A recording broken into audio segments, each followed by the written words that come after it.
Puno ng sigla at galak ang Capitol Grounds noong ika-7 ng Oktubre 2025 sa pagbubukas ng Family Day celebration ng Provincial Government of Aurora. Isang selebrasyong itinataguyod taon-taon upang palakasin ang pagkakaisa, pagkakaibigan at diwa ng pagiging isang malaking pamilya sa serbisyo publiko. Binuksan ang programa ng Provincial Human Resource Management Office sa pangunguna ni Ginoong Jude Fulgar na nagbigay diin sa kahalagahan ng pahinga, kasiyahan at samahan sa gitna ng masipag na paglilingkod ng mga kawani ng pamahalaang panlalawigan.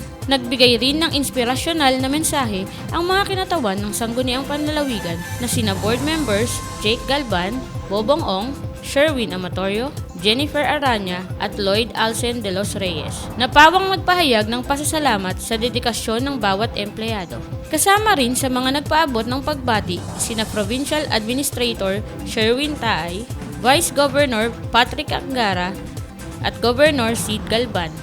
Nakapwa nagpasalamat sa patuloy na malasakit at sigasig ng mga kawani sa paglilingkod sa publiko.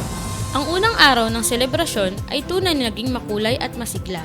Tampok ang Mr. and Miss Sports Fest, isang basketball exhibition game kasama ang LGBT community at ang pagsisimula ng mga palarong basketball at volleyball.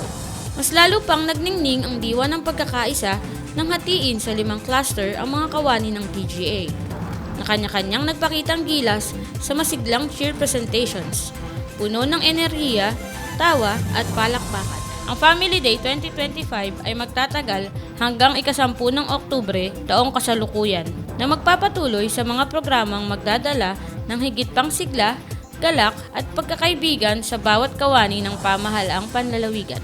Sa pamumuno ni Governor Isidro Sid Galban, patuloy na isinusulong ng pamahalaang panlalawigan ng Aurora ang serbisyong matapat, isang pamahalaang hindi lamang mahusay sa serbisyo kundi may puso, sigla at galak para sa bawat mamamayan.